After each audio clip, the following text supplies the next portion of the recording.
Hi everyone. So let us solve this example. So in this example, we have a two matrix D1 and D2, and with the help of D1 and D2, they have defined D of xy in this way, okay, which is minimum of D1 of xy and D2 of xy. And see, we have to prove that D will not be a metric. Okay, so see how to prove that D is a metric. It should satisfy four conditions, right? But when we have to prove it is not a metric, that is very simple. We have to simply prove that at least one condition is not satisfied there. Okay, so same thing I am going to do. So I am proving it by taking a counter example. Okay, so see what I am doing. I am considering, let x is equal to r plus. You know, r plus means set of positive real numbers here, right? Okay, and now I am defining two metric, okay, d1 and d2 in this way, and my d1 of xy, it's quite simple, you know, mod x minus y, and d2 of xy, with the help of mod I am defining, but in a different way, 1 by x minus 1 by y. And you don't worry, so denominator won't be 0 since our x and y are positive real numbers, so those numbers will not be 0. Okay, so that's why denominator won't be 0. Understood, na? Okay, so see, actually d1 and d2 are metric. Okay, directly I am saying, you can try it as an exercise.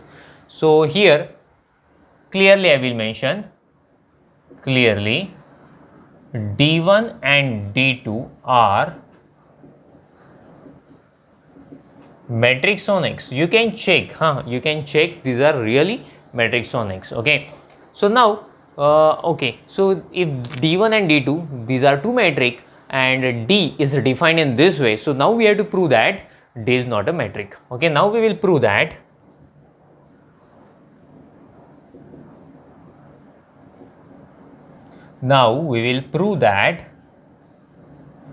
D is not a metric on X. See what I am going to do. I am going to prove that D does not satisfy the last property. What is the last property? It's a triangle inequality. Okay, so for triangle inequality, how many points are required? We require 3 points. Okay, so I am taking any arbitrary 3 points, but the condition is those points should be from this side. That means those numbers should be positive real numbers. So let us take 3 points, x, y and z. These 3 points I am taking. So what shall we take? Okay, let us take 1 by 2 positive real number, or 1 a very simple, and the last one is 3 by 2 I am taking. So let us start to do the calculations now. So let us find d of xy first. Now d of xy, will you tell me what is d of xy? By definition, simply we have to follow, it is minimum of d1 of xy and d2 of xy. What is d1 of xy? Tell me. d1 of xy, d1, yeah, definition of d1 is mod x minus y, right? And definition of d2 is mod 1 by x minus 1 by y. So let us take, let us put points here. Let us put their values. Minimum of what? Mod x. What is my x? X 1 by 2. And what is my y? Y is here 1. Okay, I am simply putting the values there. 1x, x is 1 by 2 I am putting here. 1 upon 1 by 2 minus y is 1. Right. So let us solve it. See, 1 by 2 minus 1. 1 by 2 minus 1 is minus 1 by 2, right? And 2 is in denominator of denominator, you can shift to the numerator 2, and 1 by 1 means simply 1. So let us find out its value. Minimum of, see there is mod, no, so minus sign will get cancelled, and 1 by 2 simply we will have, and 2 minus 1 is 1, so there is no need of mod. Minimum, what is the smallest number of these two? 1 by 2 or 1? Obviously 1 by 2, so its value is 1 by 2. So therefore d of xy is 1 by 2. I will draw a box to highlight it. Okay, so this is d of xy. So now I am going to find d of yz. Okay, tell me how to find d of yz. Same definition we have to follow. Yeah, right. Okay, so simply we have to put the values, nothing else.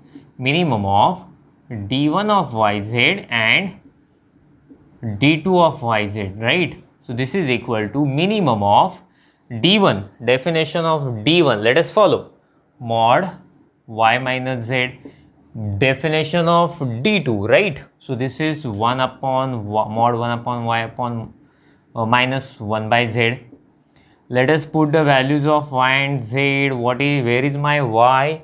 Y is simply 1, and what is my z? It is 3 by 2. So let us see what is happening here. 1 upon y is 1, it's simple, minus 1 upon z, it is 3 by 2, right? So it is 3 by 2. So let us see what will happen.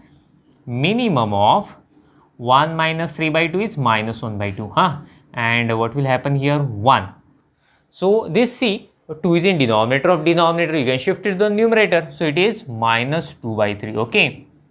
See what will happen, minimum of 1 by 2, and here it is 1 by 3. Tell me a smallest number of these two, 1 by 2 and 1 by 3. Obviously it is 1 by 3. So the second value we have got is 1 by 3. Yeah.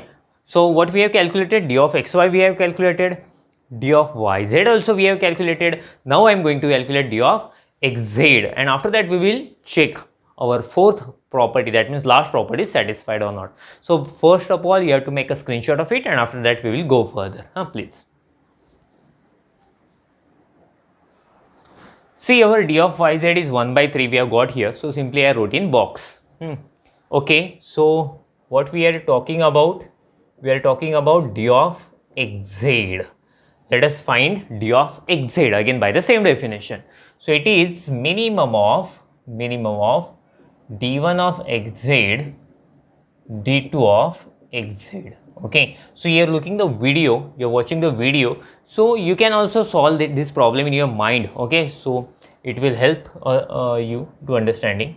So d1 of xz, where is my d1 of xz? By definition you remember, it is mod x minus z, and this is mod 1 by x minus 1 by z. Tell me what will happen if you put the values. X was, I think, 1 by 2, right? We had taken x 1 by 2, z 3 by 2, yeah, and x is 1 by 2 and z is 3 by 2. Simply I am putting the values, nothing else. So this is equal to minimum of, it is minus 1, but because of mod there is no need to write minus sign, and here 2 minus 2 by 3. Tell me what will happen if you subtract minimum of 1. Okay, it's if you cross multiply 6 minus 2, that means 4 by 3. What is minimum of this 2? It is obviously 1. So therefore our value of d of xz is 1. So now let us check the triangle inequality.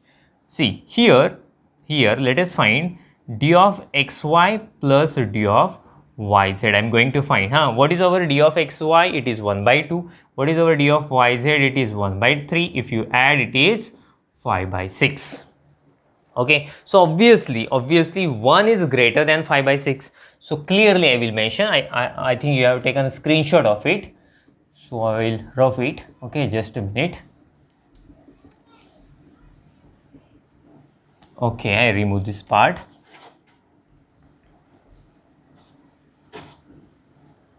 Okay, so therefore